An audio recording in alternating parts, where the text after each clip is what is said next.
What's going on is the Wolf, and we are back with another episode of the Wolf Has Spoken podcast, the nation's fastest growing podcast, the world's fastest growing podcast, the universe's fastest growing podcast. And I'm extremely excited today for multiple reasons. For one, it's been an eventful day. This is our first time filming this late after such an eventful day, so many festivities. But I'm still excited to get here and be able to, be joined by my guy, one and only, right on Q Live. Yes, sir. How you feeling?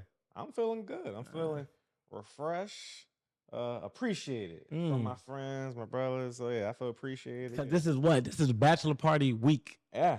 You know what I'm saying? Just the celebration, the week of celebration from pod to bachelor to week of celebration. So before we get all the way into it, for one, I'm gonna tell you, bring your mic closer just so we clear in the audio. Secondly, We good? are we good? All right, cool. Secondly, I want to know, like, now that we kind of get into the end of like the bachelor side, and it's like, all right, next step is like tying a knot. Are you excited for the marriage plus the honeymoon? Like, do you got the energy for that now after such an eventful weekend? For sure. I ain't gonna lie. I was telling them earlier, I was putting a smell on your name, even though you're my man. Go ahead, let me hear a lot of credit. Oh shit. I'm like, because through the elevation, the turbulence of the elevation of turbulence and shit like that, we doing a lot, always working, planning, troubleshooting, course correcting. But I'm looking forward to just not doing shit. I respect it. Not doing shit for 2 weeks. I don't want to talk about nothing. I don't want to hear about nothing. He's going on vacation. I don't want to be on the computer. Nothing. So yeah, I'm looking forward to me and my girl just being with each other. Embracing, doing shit, exploring some shit, whatever, relaxing, just doing nothing. We'll see how this next 2 weeks go. Don't call me. I'm leaving my phone here. We'll see how these next 2 weeks go. Yeah, so I feel this has been cool. I feel like all this energy and productivity and just fun shit is cool going into this truly closing period. Let's just kind of be with each other and just I respect that, and it's funny because I feel like every time I go through like a week of like an eventful week, I be excited to get back to work.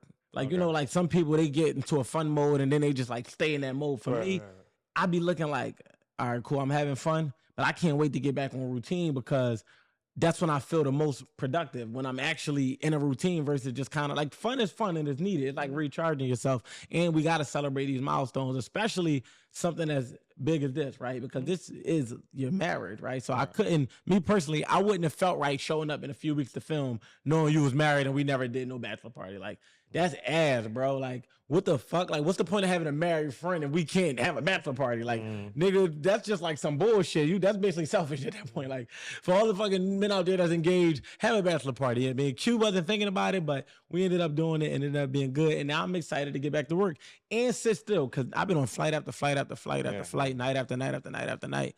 So I'm excited to kind of like really like just like get back in mode, literally get back into that flow. So let's get into it though, man. What we talking about today? So I feel, we often give women some, some smut when we talk about Lululand. I don't think the Lululand is smut though. I think it's reality. It's reality. They all admit it. Okay, but let's talk about with us. All right, talk about it. Because men go through it as well. You think we go to you think we be delusional? We go through it. All the we talk about it. So, one time a girl may say, "Oh, dang, you smell good today." Yeah. Like, she like my phone. Yeah. She wanted. She want to let me. Yeah. So let's talk about that. Whether maybe what's the difference in the Lululand between men and women. Yeah. As you've grown, have you kind of maybe been able to spot it more accurately? What percentages of what is your thoughts on it as a man? As a a lot of people know you. They come to talk to you. You may misperceive some shit. Yeah, because you're a known person. So I had to to answer the last part. I'm gonna answer that first. I had to learn how to navigate admiration versus interest and realize I'm like, all right, a lot of the times, because if a woman is truly admiring you, you could mistake that for attraction. Right. And for me, I had to be able to say like, all right, cool. Every woman that admires me doesn't necessarily mean that, but it'd be like, it just be depending on the acts that follow it, because sometimes it'd be exactly what you think it is and it just be presented as admiration. I just like what you got going on, because they don't even see themselves as capable of being able to get your attention in that way. So the moment you make a pass, I'm like, oh, all right, yeah. So it could be transmuted.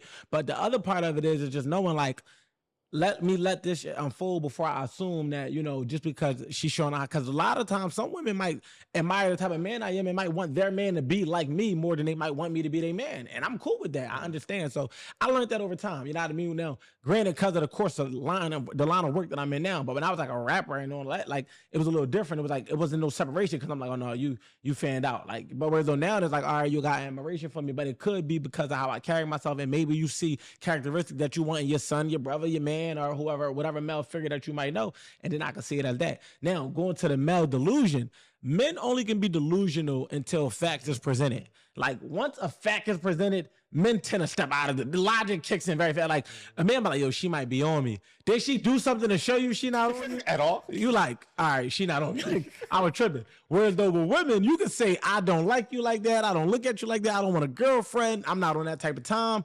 They don't exit Lululand. Like, they stay in Lululand till they ready to leave. And it's like, it don't matter how many facts you present to them that counter what they think to show them, look, I'm not on that. No, but you said hi to me, so you must want to marry me. No, sis. I was literally just saying hi. No, but the way you said it, though. What are you talking about? I said hi, but you said it with a capital H.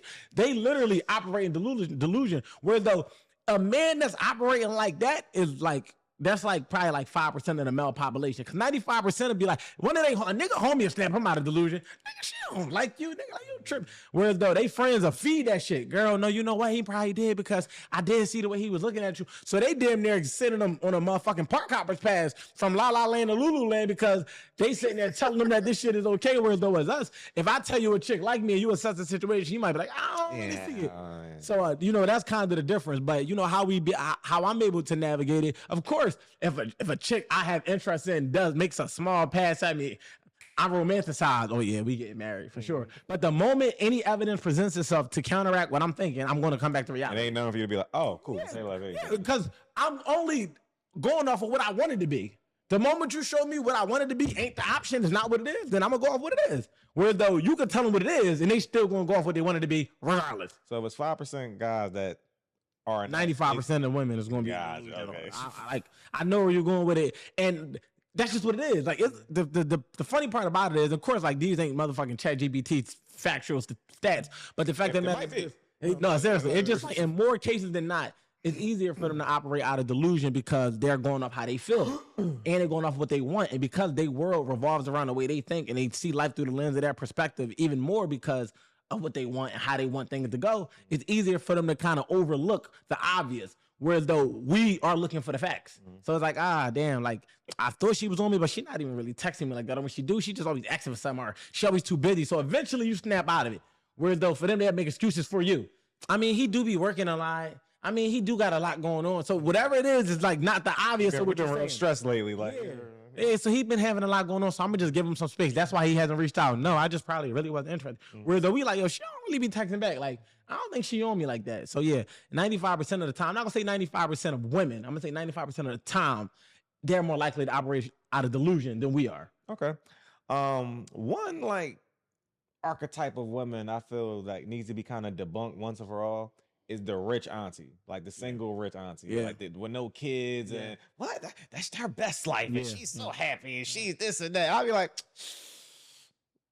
not really. I'm not really like I'm not really a believer. Like, yes, maybe 5%. Let's go with that number. Maybe 5% truly like no man, no kids at 50. I get to do what I want. You by yourself, everything fine and grand. But I think most of them just end up in that position. You're gonna make the best of it. Yeah. But and I mean, I think because they creative as well. So I think that of course you're gonna highlight the things that suit the lifestyle you live. But a rich auntie would become a motherfucking put up wife in a heartbeat if they could, right?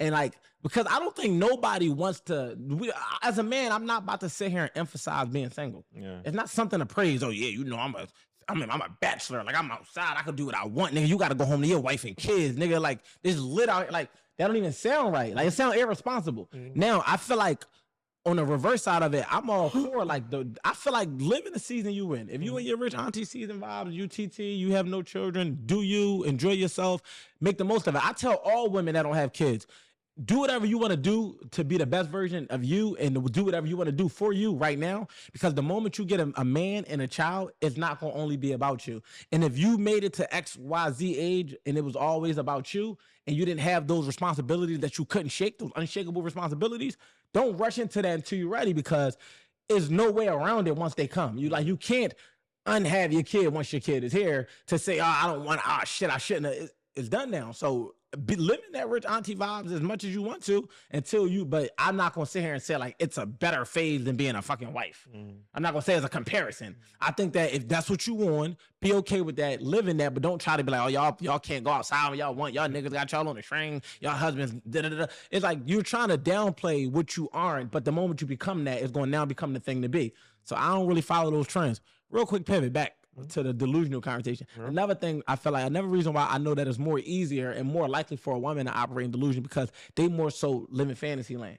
And delusion is fantasy. It's literally telling yourself something other than what's presented as reality. Right.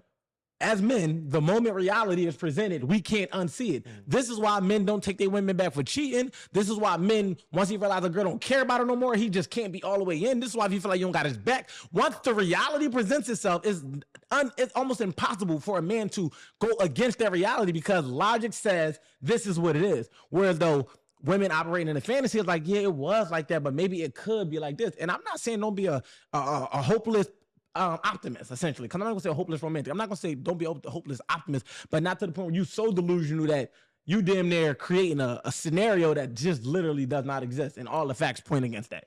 So there are some men that take women back after cheating, though. Yeah, I guess all men don't do it. But I guess to your point about the reality thing is like they're not being delusional about what happened. No. They actually will be like, again, a lot of women when shit happens, they're gonna tell their friends, tell the public. Men gonna be like, I'm gonna hold that. I'm gonna hold that L. We ain't gonna talk about this shit ever again. I'm gonna just cry. I'm gonna cry in my room, in the car. On my way home. We're gonna move the fuck on. But this is reality, and I'm accepting. We're gonna just act like this never happened. Where women can kind of just distort it. 100%. Yeah, that'd be. And it's like I say, women to put a man on trial for cheating and then show up to the eye of the public as his attorney. Yeah. So you're gonna condemn him for cheating, but then turn around and defend him because he still represents you because you don't plan on leaving, and that's okay. But it just is what it is. You follow what I'm saying? Whereas though, I feel like when men taking women back for cheating, and more times than not, I've seen it be because a man realized in his own efforts that he wasn't doing the best he possibly could. So he takes into account that maybe it is my fault. Even though I feel like cheating is a separate act. Like there's no such thing as cheating back. You can only cheat two. It's not you cheated, so I cheated back. It's you cheated and she cheated too. It's just what it is. But because as men, a man can look at the logistics and the logicalness of it, like, you know what? I wasn't really on my shit. And maybe so most of the time men go back into it trying to prove that they are capable of being the man that the woman actually wanted. But the reverse aspect of it is once they become and start to do that, the women think that that's what got them on their best behavior. So they start to show out more because they think, oh, now you want to be on your shit because I showed my ass. Let me continue to show my ass to keep you on your toes. You follow what I'm saying? Because the fact of the matter is all of that shit is a leverage game, essentially. It's all went with them. Like men, it's so funny, man, because the more security we give them, the more likely we are to settle down. Whereas the more security they receive from us, the more likely they are to start being disrespectful and getting comfortable. And it's like, oh, your woman won't talk to you crazy in the dating phase. She will never, ever be on that type of time because more times than not, she knows it's not going to go past that. But the moment she become a wife, she's comfortable, y'all done had ups and downs, she's talking to you however she wants. Whereas though a man might do whatever in the dating phase, do him, text him, but the moment he said, you know what? This is me. I'm locking in. I'm chilling. He's not going to do all of those things that he would have did because he realized that over time he wants to commit to this person. Whereas though it deteriorates and it's like, it's a weird cycle, bro. But you know, time always shows that that's typically the pattern. It don't mean that it happens in every situation, but it's so many situations that have identified in that same capacity where it's like the more he showed up to finally settle down, the more it unsettled her. And another thing that I'm going to say in that capacity too is, man, men, we operate best when we can stand 10 toes down. Women operate best when they on their toes because this is why they wear heels. They need to be on their toes. they feel better. You good, Ricky? You good? You follow what I'm saying? Because as a man, if a man came and lift you off your feet, you don't feel safe. You feel unsafe. If you sweep a woman off her feet, she feel completely swept up in your arm to feel safe. Oh my God, she's able to lift me. Let her come and lift you up. Oh, put me the fuck down. Why? Because we feel stable and steady when we got 10 toes on the ground to be able to say, I can stand on this. This is my woman. I know she got my back. I know that she gonna do whatever I needed to do when I needed to do it, and she always gonna show up for me. I'm standing 10 toes on that. Whereas though for them, keeping them on their toes keeps them interested. It keeps them curious. It's like the moment you get too far into a routine, they get comfortable and they flat-footed. Like, I already know, here go the same side back position in the morning, and there go this, and here go that. So keeping them on their toes don't mean make them feel insecure or unsecure. It just means keeping them curious, keeping them interested, and keeping them feeling like they got heels on, because that's where they operate best. That's when they feel like they're that chick. When they still got to show up and perform, but at the same time, they know that they cool because they still got that stability on the back end. Boy, good. He wrapped up like 4, you know, the 10 toes on the toes, cat feline instincts, wearing heels. She got to stay a bad bitch in the heels. Don't stop wearing the heels, ladies. He did a lot with it. He did a lot. Run it back. Show him back. He did a lot. Oh, but to kind of shift gear, but still talking about women though. I've seen people, you know, we are black, man. 100%. We love our black women. 100%, 1,000,000%. For sure. But we also love women in general. But I mean, yeah. But one thing I never got from like niggas would be like,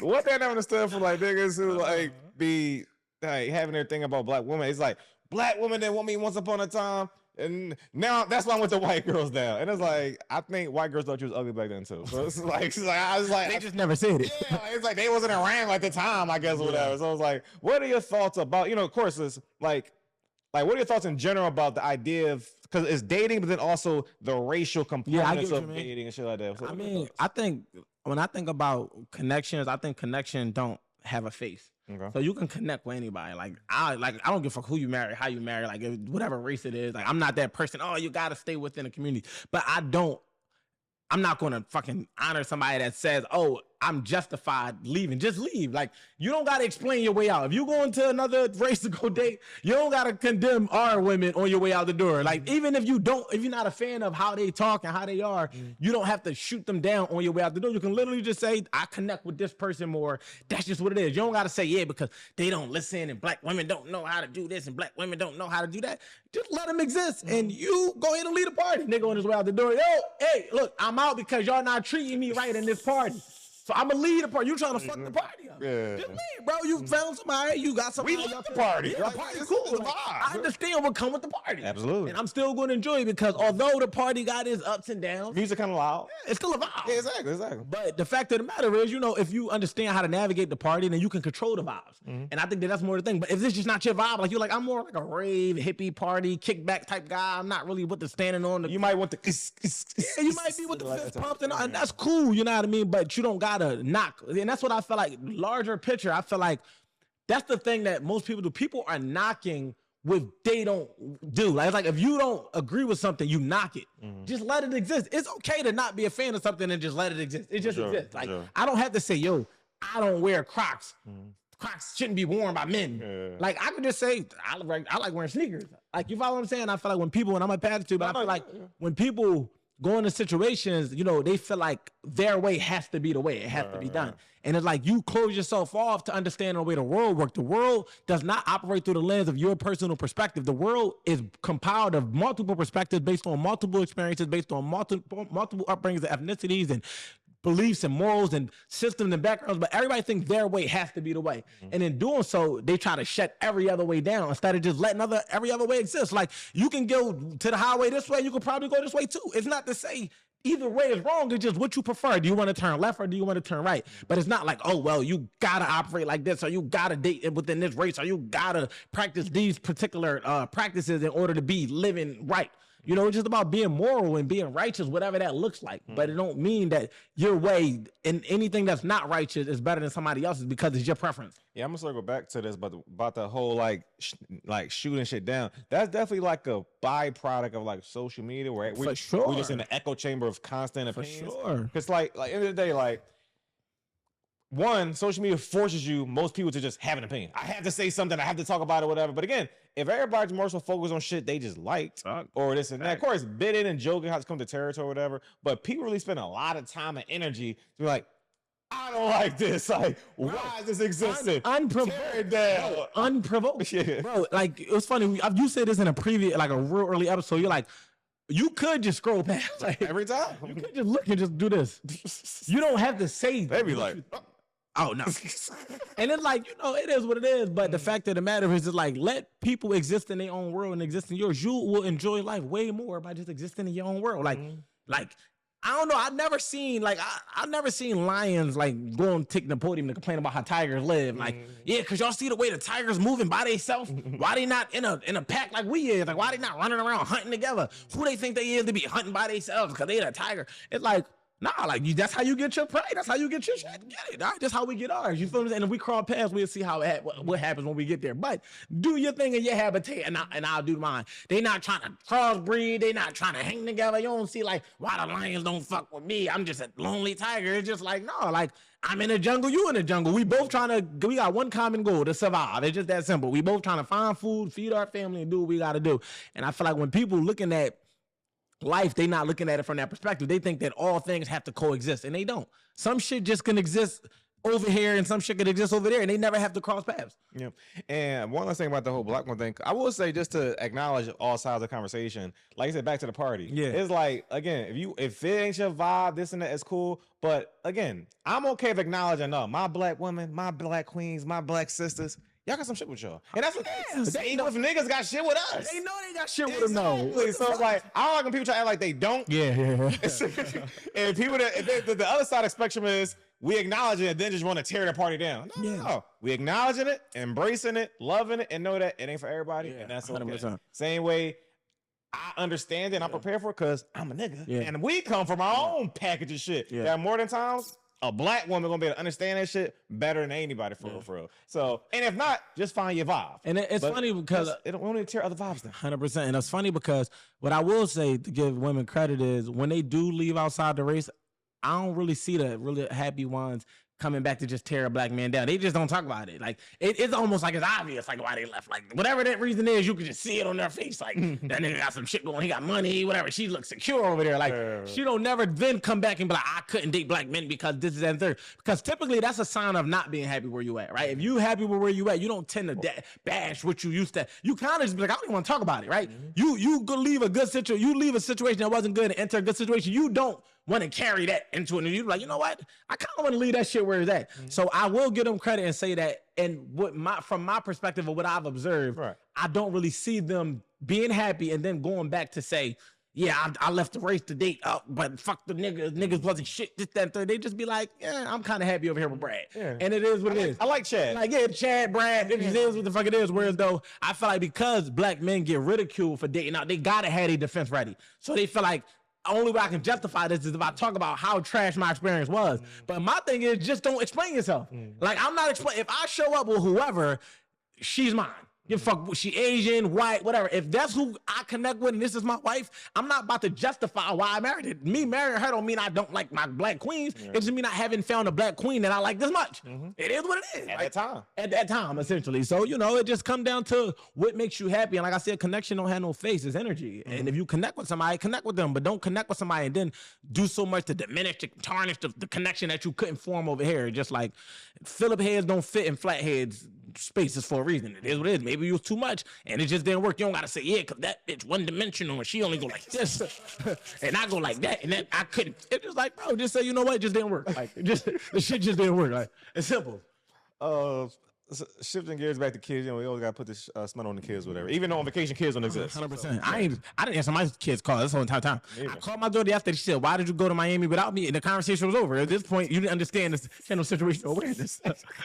It's key. It is key. Like she understands what's going on. Maybe I'm gonna call you back. Love you in a week. And yeah, for sure. But so do you compare your kids to you, like as a kid? Like, is there like a bar? Absolutely. Yeah. I ain't gonna compare. No. Okay. I'm able to identify ways that they are like me, but I don't compare them to me at all. I got daughters, I don't compare them. Okay, so it's like, you know, how are you as like, also you are a coach, you're a natural coach. How are you with like, you know, grades and schoolwork? Like Johnny had 3 apples type shit. Like, are you the patient dad? You're able to coach them through it patiently and constructively, or is it kind of like? You asking me if I have a standard for them? Yeah, for sure. I know when they doing their best, and that's what I ask them. I say, did you do your best? Like, is this the best grade you could have got? And most of the time, that's not the case. No, I just didn't really like it, or no, I didn't care. But like sometimes, like we're writing, like I got sloppy handwriting. My kids don't got the best handwriting. I remember my oldest daughter was going through that. She was getting like C's and writing, and then my youngest daughter getting the same type of shit. I understand, like that's not something that I feel like you lacking at. Like it's just something that you're just not good at, and that's probably gonna always be a grade that you don't get an A in. But if you just come in with an F, it's like, fuck, you just scribbling on the paper. So for me, I always ask them, did you do your best? And if they say yeah, I take it as so. But I put a reward system in place. It used to be $5 for every A, but with the value of the dollar going down, I had to up it to 10. So now I'm giving them $10 for every A. So if they got 8 grades, every report card you turn around, you can get an extra $80 in your pocket just by getting an A. And if you get a B, I'm gonna give you $5. But that's all I'm paying out for. So they be, from my kids to my god kids, they be excited to show me their report card because that happened, because that's what my older cousins do for me. So with family members doing that for me, they like, I'm gonna give you $5 for every A. I couldn't wait to run it to you around report card season. So it's like, that's one of the things that I do to kind of raise their performance, but I don't compare them to me because, nigga, I would be a hypocrite to try to have a higher standard for them than what was put on me when I literally was given so much grace growing up. Like I had good grades, but my behavior wasn't there. So it's like my mom was up to school. Like my mom told us stories about some of the shit I did as a kid, and we can laugh about it, but it's like that only can come from a mother with grace. Because like her having to take off to come up to my school because I'm on some bullshit, I ain't about to be tripping. But now they moms be on their ass, and I'm like the level-headed one. You talk to her, then I talk to her. No, you just know how to put things in the words because say it right because they didn't know you. So it's like I'm the one that talk to them and get them to perform better without the fucking theatrics. But what about you? You think you holding your 3-year-old to a fucking your 4-year-old? Right, 4-year-old to a standard. So one, I'll give my girl credit, my wife credit, because she's definitely the better teacher.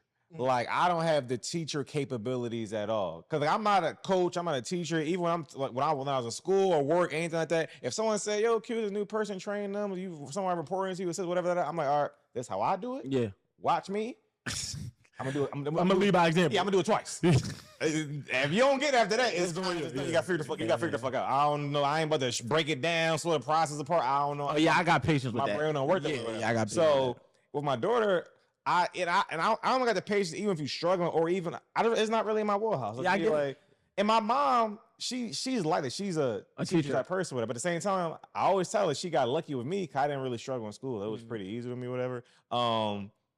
So we never had those things. But I always imagine what if I did struggle, how would that be able to deal with it? Because my mom definitely don't got patience. Yeah. She has like the systematic brains that knows what we're doing. We're doing a book report this. We're gonna walk to the library. Like she'll walk you through it, but it has to be done. But if it's a roadblock along the way, she's like, "Oh, now I gotta beat you. I guess I gotta beat you." Wow.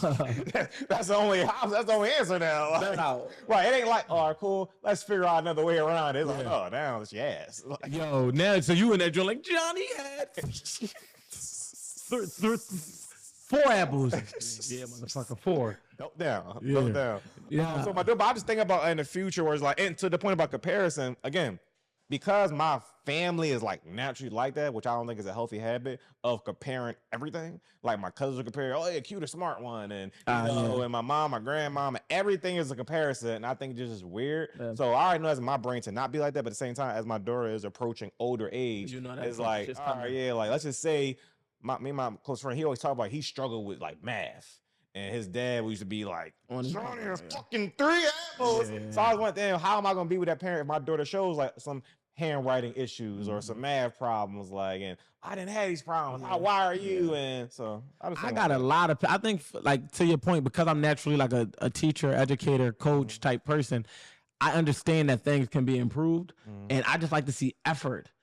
I get on my kids when they not giving effort. Like if you bullshitting, I'm on you. Like, that's when I'm not for that shit. Like, don't play with me. You bullshitting. But when you giving effort, however long it take you to get it, I'm cool with that because I understand their uniqueness. And to your point, my mom never compared. Now, I ain't say we have sibling comparisons, but it wasn't my mom doing it. Okay. It wasn't the adults in the crib. If anything, they made it evidently clear how we were different. Yo, nah, you good at football. Your brother Mayor, you good at basketball. You the creator. Like, each of you. So it's like everybody had their own unique skill set that my mom would pour into. Versus, and I never realized till you just said that, I never thought about psychologically being compared to your peers of family, right? Your cousins, your brothers, your sisters, or you got a bunch of cousins, but if you had siblings, I can only imagine what that would do psychologically for you to accept that this is the smart one and this is this one and this is that one. And it's like, well, damn, well, what am I? So yeah, I can see how that could create, insecurities and all types of things. So now I don't even allow my kids the moment they could, well, why she got this and that? Don't worry about what she got. You worry about what you got. Don't do that. Don't go through life worried about what people got. Worry about and focus on. This is how I teach my kids. This is how I talk to them. Like, don't worry about what she got. She asked for 3 cookies. She got 3 cookies. Why do you care? You asked for 2. Why are you caring that she won 3 and you asked for 2? But she got more than me. You didn't ask for 3. So that don't matter. This is a real type of conversation that we had. Yeah, this is how it will go.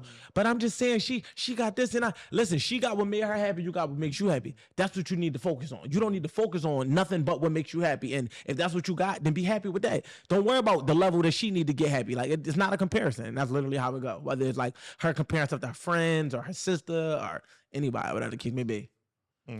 Question, super side note or pivot again. So as a person who's went through such levels of transformation throughout your life, whatever, getting out of certain past life and shit like that, whatever, what are your thoughts? Could you speak about, coming from the streets, coming from certain environments and growing beyond that to be just, a more mature, refined man now, and as you go future into your life, whatever, do you look back at your past life situation being like, you think everybody that's in a similar situation, whether you know them or not, should grow past it, or you understand that's kind of like a necessary means of certain growth is intentional.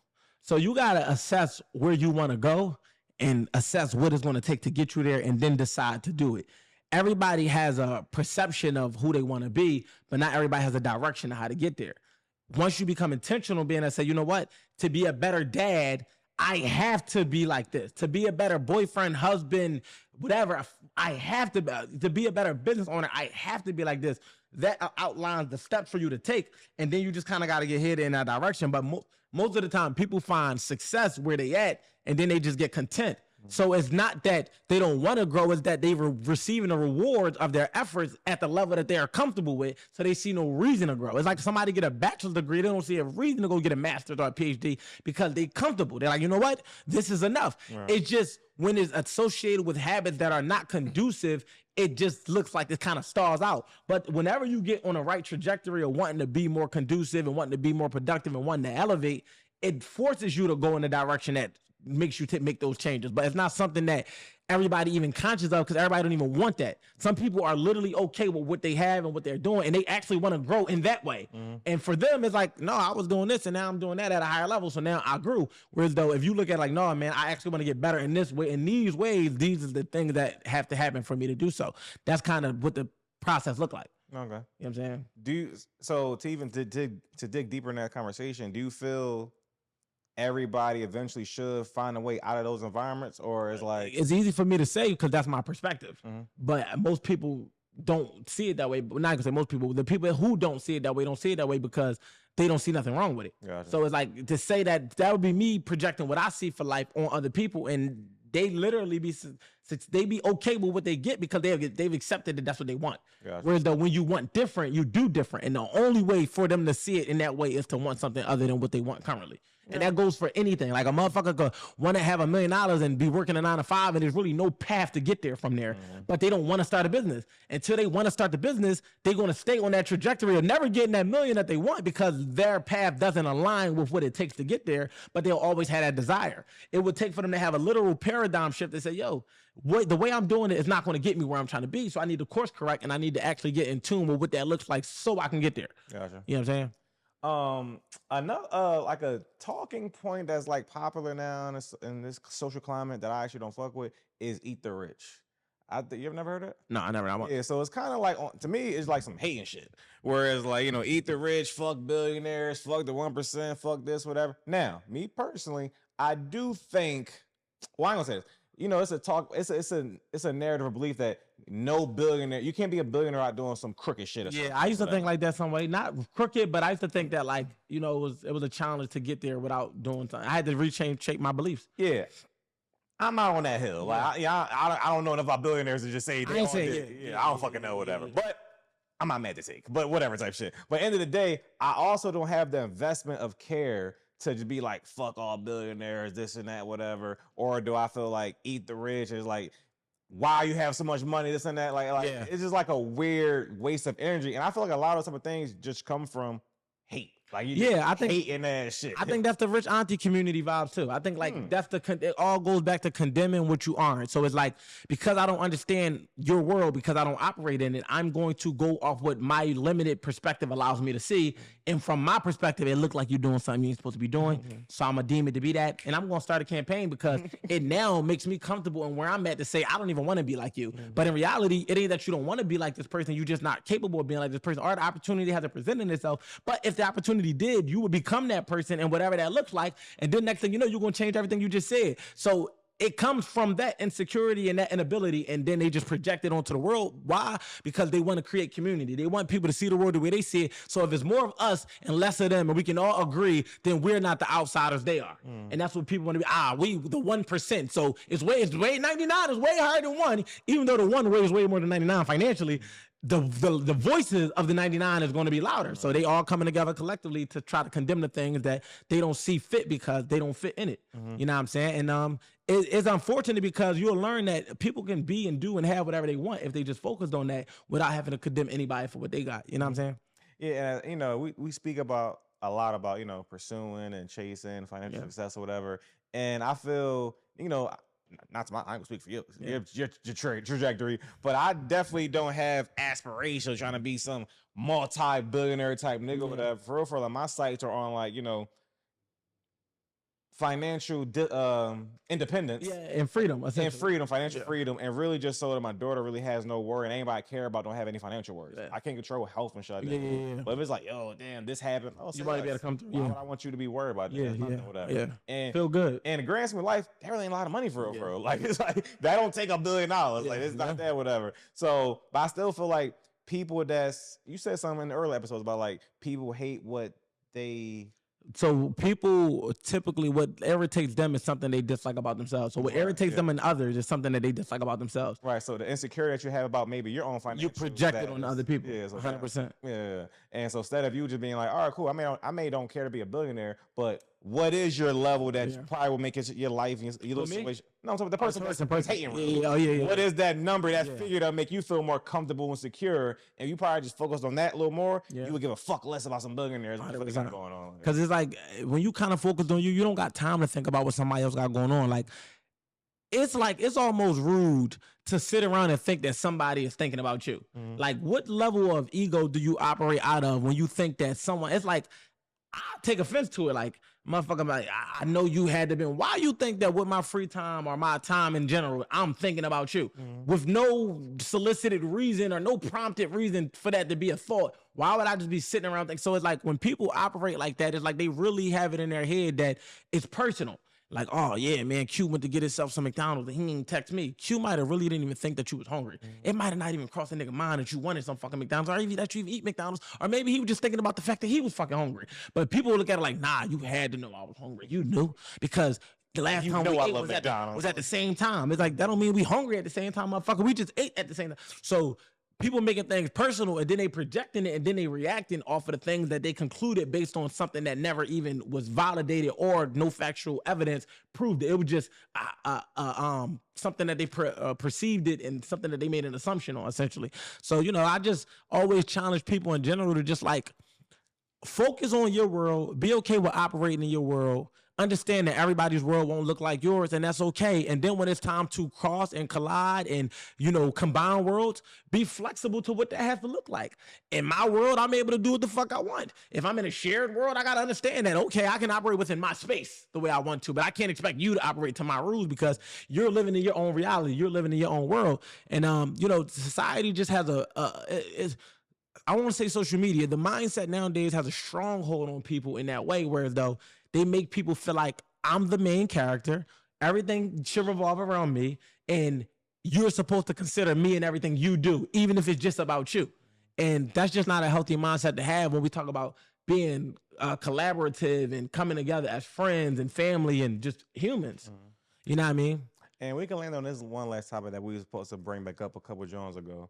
It's another topic. We probably got 2 more, but let me hear it. No, you go first. Right. Yeah, we good. Having discussion about kids when you don't want to have it and your partner maybe want to have more. So yeah. So I told you said I think you should think about it, Q. This and that, and I did in real time. I said, in this whole recent epiphany in myself, trying to really communicate, a little more healthy, be more centered at that moment, not be so reactive about shit like that, whatever. What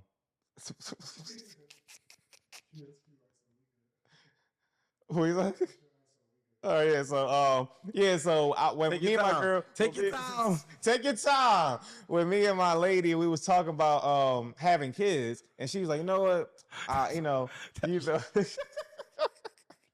she like, only the camera would have seen what the fuck popped up on the screen. Oh yeah, what a time! What a time! Oh my gosh! But what a time! Well, when she's telling me like, yo, I know we got our one kid, I always saw myself having 3 kids, and I know you only want 1, so I really want to talk about if we have a second. And in that moment, I understood, in our recent, stage of trying to communicate, but I realized on the past, I would never be like, bitch, fuck you mean, snap the fuck out. But I would just kind of be annoyed and kind of shut down because, like, what the fuck you mean, you bring me a kid, I don't want da-da-da type shit. But I took that moment, breathe, process, I said, what, I will think about it, and that'll be that, and we can talk about that later, whatever. So, now, to be honest, full transparency, I thought about it for 7 seconds and I said, no way fucking hell. It's not even thinking past this dinner table for real. It's over and done with. But like, you know what? When you said it last time, you're like, I think you really should think about it. I thought about it some more for 7 more seconds. And you're still on it. It's not happening with it. So what was your thought when you said I should think about it? Like, what was your reason behind it? I felt like, and also real quick, you can maybe wrap this. What do you think about in general, even off of me? How do you navigate those type of conversations? Yeah, that's challenging. With partners of like, it's a disconnect of like, oh, let's do this. Let's move out of town and let's, I went through the out of town stuff, but the kid dynamic, that's challenging, man. That's why I just told you to really consider it. And I feel like y'all should revisit it every 2 years, if anything. Like, it don't got to be a conversation that y'all have just once and then y'all just table it forever. I think that's fair. Every couple of years, you should revisit it and just see how you feel and what you think, because it leaves room for yourself to alter your opinion. It just hasn't happened yet. So that's my thoughts on it. And that's my thoughts on it. When anybody got to have those challenging conversations, don't never shut it down. Always be open to the idea of it, unless it's just against your morals. If it's against your morals and they really trying to press on you, then y'all probably not meant to be together because y'all don't morally align. But if it's just a preference thing and, you want 3 kids, they want 1, and it's just like, I think that just keep presenting it and stay patient as the person that's asking, and stay patient on the other end as and open-minded as the person who's being asked. Just always be considerate, because once you combine and become partners, it's literally not just about what you want. And that's something that I personally am prepping myself for. Like, that I use this podcast relationship as a means of, I don't always got to have it my way. So that when I get back in a relationship, I wanted to be like, you know what? How she want to do it? Because I already been using this dynamic as an opportunity to be able to say, you know what? Although I'm strong about the way I see it, although I'm passionate, or I got the vision the way I wanted to go, let me be open to how this person see it, because 2 ways could work, right? So, with that kid thing, you might have a change of heart. You know what I'm saying? Like, I feel like you might feel like this for a year. Queen might turn 8, and you might really be like, oh, you know what? Babe, let's talk about it again. But the moment you shut her down, I feel like you start the back end of the whatever it's going to be in the long term that might be, an issue. I think that it immediately starts the moment you completely shut the convo down. But if you keep it open-ended, look, let's revisit it in 6 months. Let's talk about it in a year. I think that you keep the life of it open and keep her optimistic, and it keep y'all both settled, and I think y'all can just continue to work through it. And it's not manipulative. No, it's absolutely not. Genuine, just like I'm respecting your thought and and I'm gonna just keep considering it. Right. It's just not right now. And I think the manipulative thing would be to lie to her. Yeah, we're gonna do it in a year. We're gonna do it in 5 years. Give me 3 years, and I got you, knowing damn well you ain't gonna never do it. That's manipulation. But if you just communicating like, yeah, you know what? I don't really know right now. So let's revisit it. Let's be married for a year and let's see how we feel. Maybe you might have a change of heart. Maybe I might have a change of heart. And then just keep playing that out until y'all align and get on that one page. And I think that's healthy. That's fair. I respect you know what I'm saying? Yeah, for sure. So, mama, if you're watching this, yeah. Just saying what I said. So let me just leave it there. But I was going to talk about, like, I feel like we were talking about turbulence, right? Okay. Earlier, in an earlier episode, not earlier, but in an earlier episode, we was talking about turbulence, and I was like, man, I got multiple things to say in this regard, but so I'm gonna in real time get my thoughts together in front of y'all because I want y'all to even see how this process works. But the first thought that comes to me is, a lot of the times when people, like, if life is a journey, right, and your journey is being conducted on a plane, right, and you the pilot, right, you take off, right, and you coasting, you know what I'm saying, and life has turbulence, right? Life is going to come with its shit. Most people will jump off the plane and stop doing whatever it is they're doing at the first sign of turbulence. They're going to leave a relationship. They're going to leave a job. They're going to cut the friend off. They're going to stop that, whatever it is that's causing that turbulence. And essentially, you already 40,000 feet up into the air on your journey, but you're going to jump off the plane because of the riffraff that's happening within the dynamics of how things are operating. But the fact of the matter is, that's still not the most efficient, fastest, and safest way to get where you're trying to go. Whereas though if you be patient, embrace the turbulence of life, understand that everything comes with something, allow shit to play out, you'll realize that the turbulence gap versus the journey is not even something that's going to put a dent in it. It might be 10 minutes to a 2-hour flight. But the moment you go through that 10 minutes, you can't see out of it because you don't know how long it's going to last. You jump out the plane and now you leave the plane up in the sky and you forced to find another means of transportation.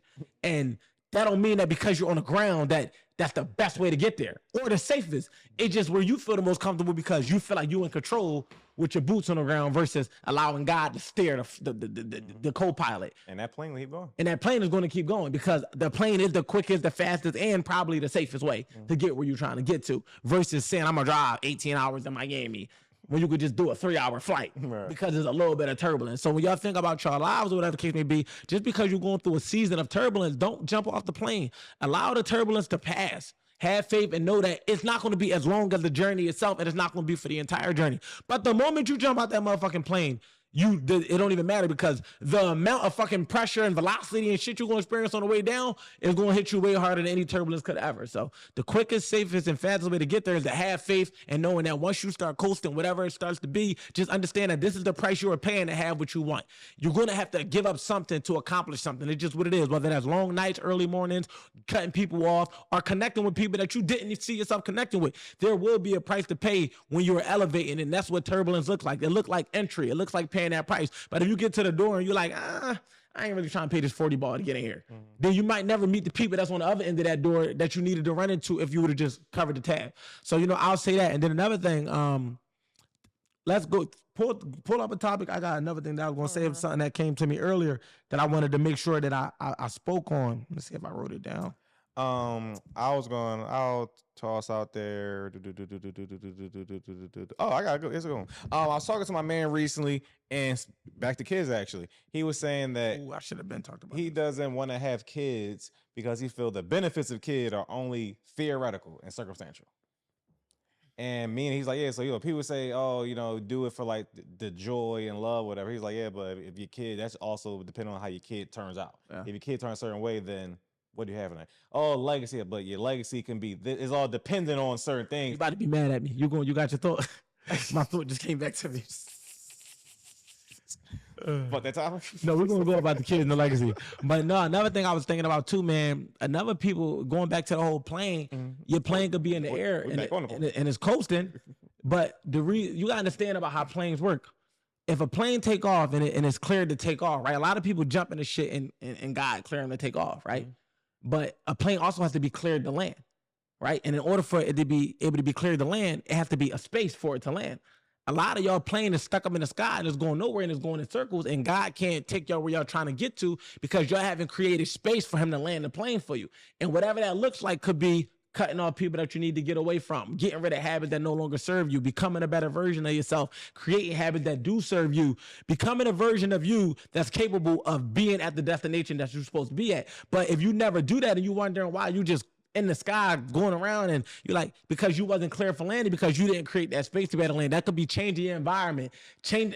It requires you to give up things that you have to do to become the person that you have to be in order for these things to happen. So I was thinking about that earlier. I'm like, a lot of people take off in this shit, but they don't go where it's supposed to go, and they can never land because they never created a space to be able to do so. So you haven't found your husband or your wife or your tribe because you're still associating yourself with things, people, and environments that don't serve your husband, your tribe, or your wife, or whatever it is that you're trying to build. Create the space so they can say all clear, you can land, and you can end up amongst the people that you are with, the person that you want to be with.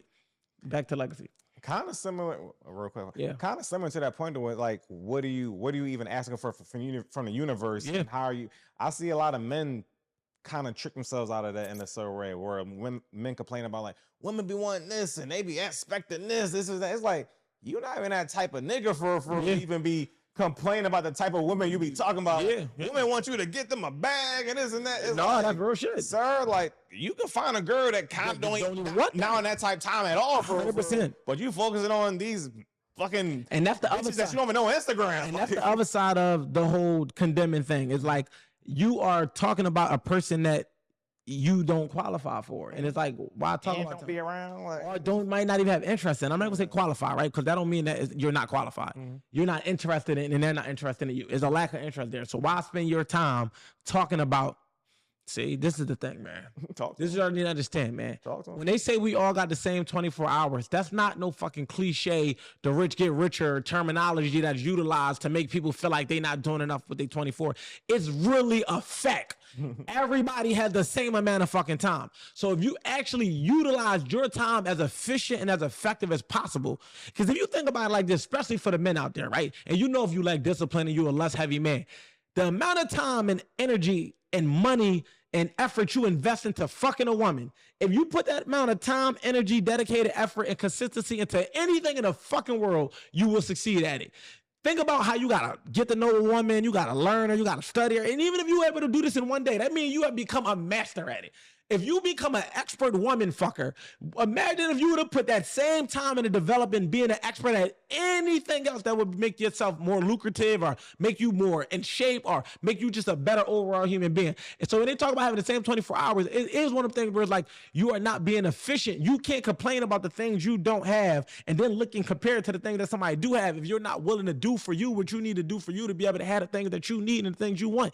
Most motherfuckers spend so much time trying to fuck women that they don't have no time to fucking do nothing else and then wonder why they don't got no fucking money. It don't work like that. You gotta cut something out in order to be able to have the thing that you want. So if you spending 16 hours a day thinking about women, take 10 of those fucking hours and put it into something else. You spending 16 hours a day playing a game, whether it's 8 on the controller and 8 talking about it in the group chat with your homies, nigga, take 12 of those hours and put it into something else. This don't mean don't play the game. It don't mean don't try to go after women. It just means manage the time better, because the same millionaires and billionaires that's existing in the world are doing the same things that they want to do, but for whatever reason they systematically set up their lives to be able to function while doing it and make money. So add that to your course of action so that you can have the shit you want and not feeling like you separate from the 1%. Just become a 1%er by getting 1% better.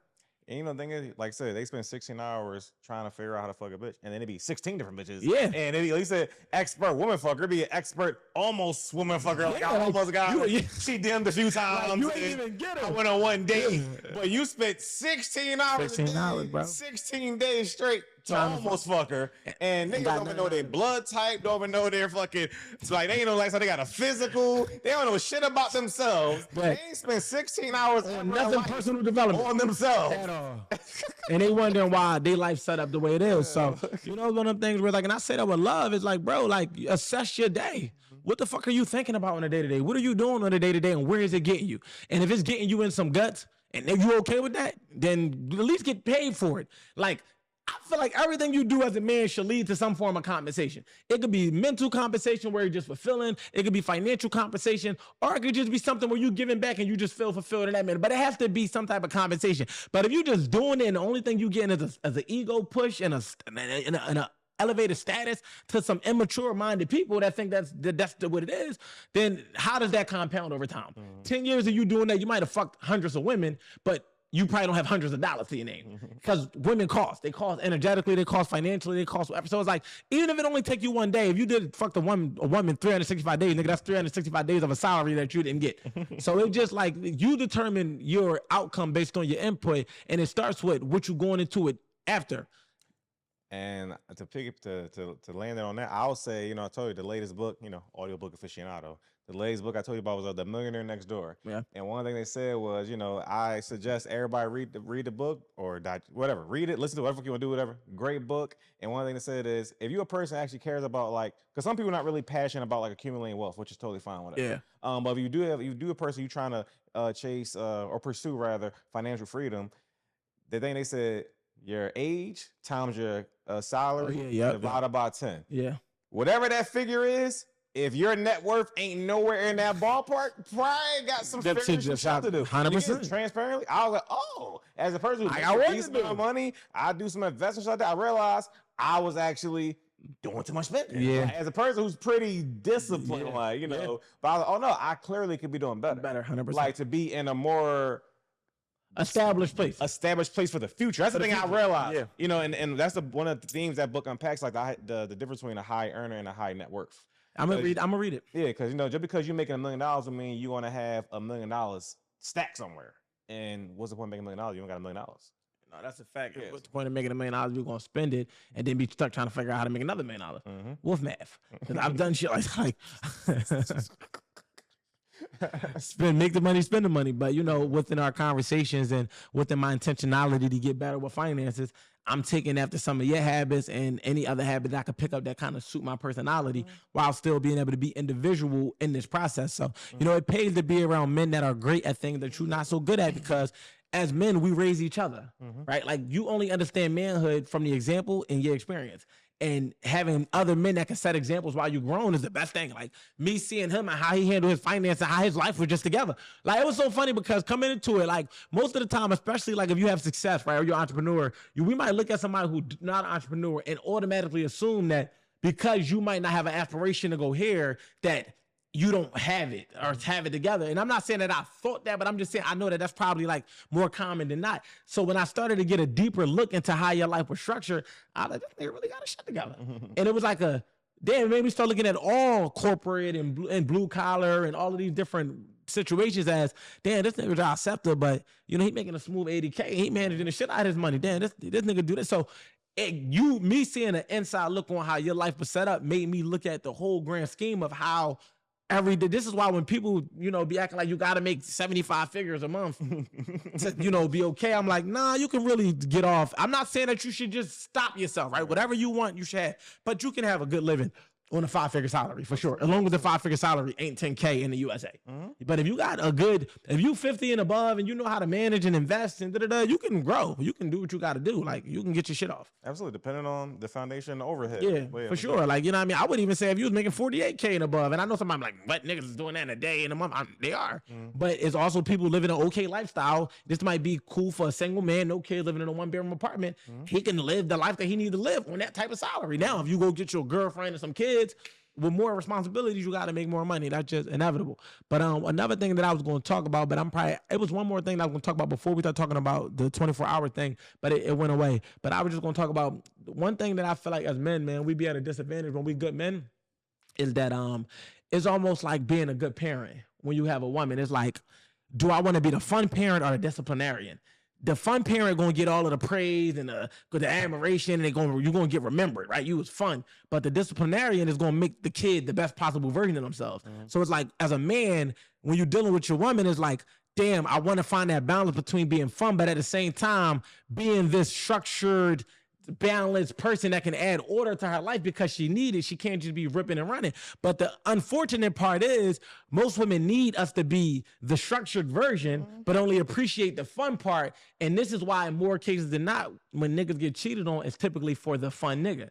And that's typically the one that women can't let go of. And this is why men would most rather be the fun nigga. Like, nah, I ain't getting in a relationship. I just be the side nigga because I don't have to deal with none of the responsibilities that come with you. And I'm your most funnest experience. And you giving me your best side of you because I'm bringing up the fun side of you, where though you got a man that's going to do everything under the sun to make sure you happy, but you're going to disrespect him. You're going to talk to him crazy, and you're not going to appreciate him because he reminds you of all the areas you have to improve. So it's like, as a man, being a good guy and being when I say good, I mean by way of intentions and with integrity and just leading and doing what you got to do, is almost unfortunate when you have a lot of structure and order, because you do face that. But this is why I'm encouraging you, if you're watching this and you are that guy, to still find ways to be fun. Because sometimes we can be overly serious about life. And women, when they say girls just want to have fun, that shit is a fact. Most of the time they want to try something because they think it's fun.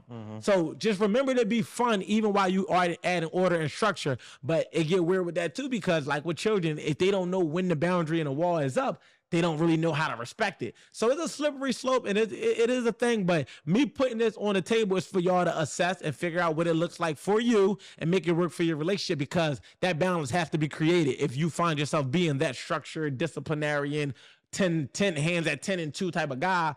Or if you find yourself can't get the respect because she's just looking at you as the fun guy and that's all you are, and you can't kind of get it to settle in. Find that balance between being both and understand that that's the only roller coaster you should be okay with entering on your relationship. Yeah, I would say, not counting my mom, because of course she's the ultimate fun parent. BB, do anything. Say yes to anything. Yeah, she got McDonald's money now. They do whatever. Like, regards to me and my lady, I'm definitely the disciplinary for sure. I'm the one that said, no, go to sleep and this and that. We're doing this. That's why you need both. Yeah, I'm more systematic. But I would say, actually, I'm probably a little bit, a splash, a little dash of the fun parent too. Only because I feel like I have more of like the bandwidth for that. To give it up. My girl, she's definitely more of a, we're going to do homework, this and that, whatever. I don't got that at all. But as far as like, again, when we go to, let's say like, please touch museums, shit like that, I'm the one going through the jungle gym shit with her, like all that type stuff. And also, all right, it's time to fucking go. You know what's funny to your point though? What I've learned through being a dad for 16 years, I feel like dads are the fun parent in the toddler stages.